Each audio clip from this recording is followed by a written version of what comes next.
अस्सलाम वालेकुम dear students, I doctor Asim Mahmood welcome you to the lecture series of the biology. और जैसा कि आपको याद होगा, लास्ट टाइम हम लोग बात कर रहे थे वेरिएशन जीन की जनरल टर्मिनोलॉजी की और 7-8 टर्म्स की हमने बात की थी। आज हम उसको कंटिन्यू करके टर्मिनोलॉजी वाले काम को पूरा करते हैं और फिर नेक्स्ट लेक्चर में हम लोग मेंडेलियन क्लासिकल मेंडेलियन जेनेटिक्स की बात करेंगे। आज मैं आपसे कुछ और बहुत इंटरेस्टिंग जो है वो टर्मिनोलॉजी की बात करूंगा, जो कि हमें बहुत ज़रूरी है आना, उसके बगैर जेनेटिक क्रॉसिंग को समझना बहुत मुश्किल हो जाता है। उनमें से जो पहली हमारे पास टर्म है उसका नाम है फिनोटाइप। देखिए फिनोटाइप क्या होता है, हमें पता होता है कि हमें किसी भी लिविंग ऑर्गेनिज्म की बॉडी में जीन्स नज़र नहीं आ रही होती, हमें जीन्स ने जो कैरेक्टर्स प्रोड्यूस किए वो कैरेक्टर नज़र आ रहे होते हैं। तो फिजिकल एक्सप्रेशन जो होता है जीन का, physical expression of A gene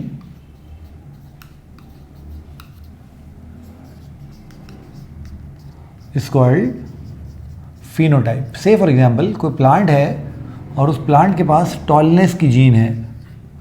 अब हमें टॉलनेस की जीन नज़र नहीं आती, हमें टॉल प्लांट नज़र आता है।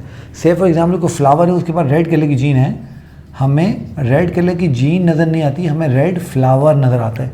से फॉर एग्जांपल कोई आदमी है जिसके पास स्ट्रेट बालों की जीन है, हमें स्ट्रेट बालों की जीन नज़र नहीं आती, हमें स्ट्रेट हेयर नज़र आते हैं।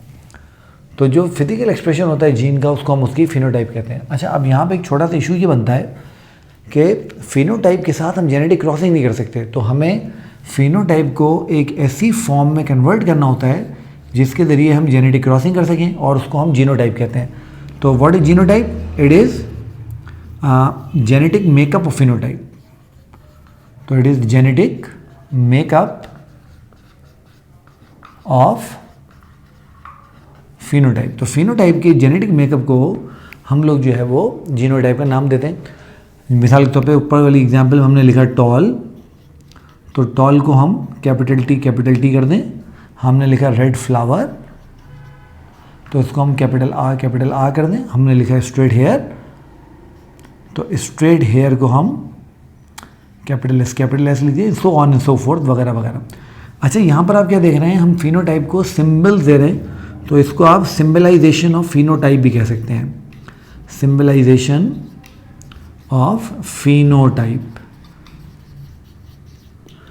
जब भी जीनोटाइप को हम लिखते हैं, याद रख लीजिए इसको हम पेयर्स की फॉर्म में लिखते हैं, और उसकी वजह ये है कि हमें हर जेनेटिक कैरेक्टर के लिए, मेजॉरिटी ऑफ देम, थोड़े बहुत को छोड़ दीजिए जो कि सेक्स क्रोमोसोमल कैरेक्टर्स हैं, उनको छोड़ के हमें हर क्रोमोसोम पे हर जेनेटिक कैरेक्टर की एटलीस्ट 2 जीन ज़रूर मिलती हैं, एक हमारी मदर से और एक हमारे फादर से। तो इसलिए हम उसको हमेशा पेयर की फॉर्म में लिखते हैं। अच्छा, अब एक और जो बड़ा इंपॉर्टेंट कॉन्सेप्ट है वो है अलील्स का कॉन्सेप्ट। अब ये क्या चीज़ है, इसको ज़रा हम समझ लेते हैं। What are alleles? They are genes which control same genetic character. अच्छा, अब यहाँ पर शायद ये आपको थोड़ा सा अजीब बात लग रही हो, मैं आपको समझाता हूँ उसका मतलब क्या है। से फॉर एग्जांपल मैं आपसे बात कर रहा हूँ ब्लड ग्रुप की।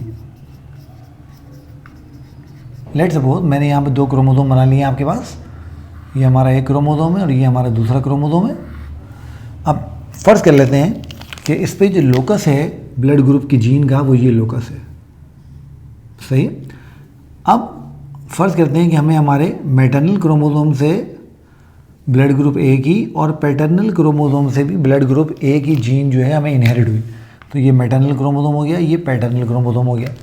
तो अब ये दोनों चूंकि एक ही कैरेक्टर को कंट्रोल कर रहे हैं जो कि हमारा ब्लड ग्रुप है, तो ये दोनों जीन्स एक दूसरे की अलील्स कहलाएगी।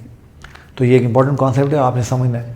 अब जब अलील को हमने समझ लिया, अच्छा अलील्स याद रहे 2 नहीं होती हैं, कुछ कैरेक्टर्स के लिए 2 होती हैं। ज़्यादातर जो अगर हम इंसानों को देखेंगे तो we have multiple allelic characters, यानी ऐसे कैरेक्टर्स होते हैं जिनको कंट्रोल करने वाली जीन्स बहुत सारी होती हैं। अच्छा, अब जब हम आगे चलते हैं तो हमारे पास एक और कॉन्सेप्ट है जिसको हम कहते हैं homozygous Aleel.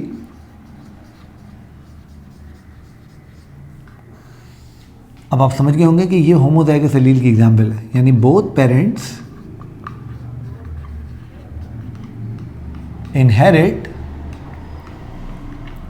Similar gene to their offspring. सही। इसी तरीके से आप समझ रहे होंगे कि हेटेरोजाइगस एलील भी कोई चीज़ होती होगी, अब आइए मैं आपको समझाता हूँ हेटेरोजाइगस एलील क्या है। अगर इसी के एग्जाम्पल को मैं देखूँ, इसको अगर मैं ए की जगह बी कर दूँ, तो यहाँ पर आप देख रहे हैं कि फादर की तरफ से ब्लड ग्रुप बी की जीन और मदर की तरफ से ब्लड ग्रुप ए की जीन इनहेरिट हुई है, तो ये हमारी हेटेरोजाइगस एलील है। यानी बोथ पेरेंट्स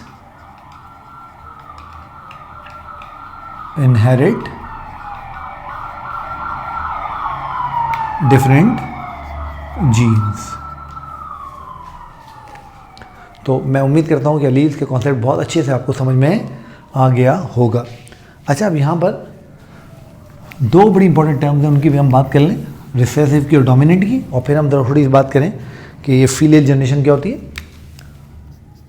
तो dominant gene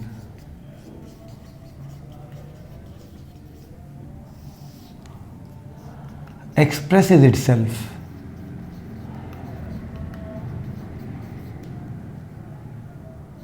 in a genetic cross. It's very very simple and very very easy to understand. मिसाल के तौर पे आपने देखा कि कोई लिविंग ऑर्गेनिज्म है, उसके पास टॉलनेस की जीन उसको फादर से मिली, डुआफनेस की जीन किसी प्लांट को उसके मदर की तरफ से मिली।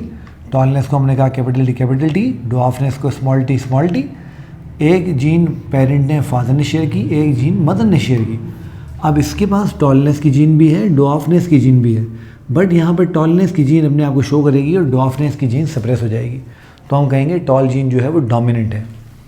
अब डोमिनेंट जीन को कैपिटल अल्फ़ाबेट से रिप्रेजेंट करते हैं, तो dominant genes are represented by capital alphabets. तो होप आपको ये बात समझ आ गई होगी। तो डोमिनेंट जीन कौन सी जीन होगी? शाबाश, जो अपने आप को एक्सप्रेस करेगी। अब जो एक्सप्रेस नहीं करेगी, जो सप्रेस हो जाएगी, जैसे यहाँ पर स्मॉल टी है, रिसेसिव जीन कहलाएगी। तो recessive gene unable to express itself,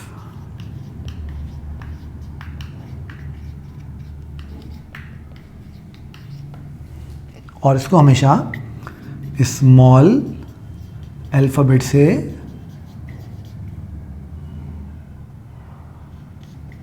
to represent recessive gene. एक और जो टर्म आप बहुत ज़्यादा सुनेंगे वो सुनेंगे हाइब्रिड। जैसे आप पढ़ेंगे monohybrid cross, dihybrid cross. तो ये हाइब्रिड्स क्या होते हैं?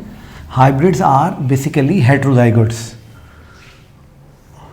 मिसाल के तौर पे ये जो मैंने यहाँ पे प्लांट बनाया है, जिसके बाद टॉलनेस की जीन भी है और डुआफनेस की जीन भी है, ये हाइब्रिड है। तो हम सिंपल क्या कह सकते हैं? हाइब्रिड्स को कंटेन टू डिफरेंट अलील्स।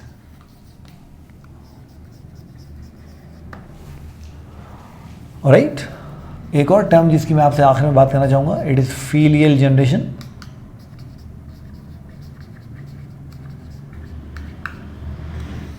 इसको हम शॉर्ट फॉर्म में एफ जनरेशन भी कहते हैं। अब ये क्या होती है? Now it is the generation. एक सेकंड ज़रा आसान हो जाए, फिर हम कंटिन्यू करते हैं। जी जनाब, तो मैंने नमाज ब्रेक का फ़ायदा उठाते हुए फीलियल जनरेशन की डेफिनेशन यहाँ लिख दी। तो it is a generation which is produced as result of genetic crossing. तो जब जेनेटिक क्रॉसिंग होती है तो उसके रिजल्ट में जो जनरेशन प्रोड्यूस होती है उसको हम फीलियल जनरेशन कहते हैं। अच्छा, मैंने यहाँ पे आपके सामने हाइब्रिड की कुछ एग्जाम्पल भी लिख दी, तो ये भी हाइब्रिड की एग्जाम्पल है। तो बेटा ये हमारी जो जनरल टर्मिनोलॉजी थी वो हमने तकरीबन कवर कर ली। इसके अलावा अगर कोई टर्म बीच में आएगी तो हम उसको साथ साथ जो है वो देखते जाएंगे। तो ये हमारे टर्मिनोलॉजी वाला लेक्चर अपने अख्ताम को पहुँचा। तो आपसे इंशाल्लाह नेक्स्ट लेक्चर में मुलाकात होगी क्लासिकल मेंडेलियन जेनेटिक्स के साथ। टिल देन, अल्लाह हाफिज़।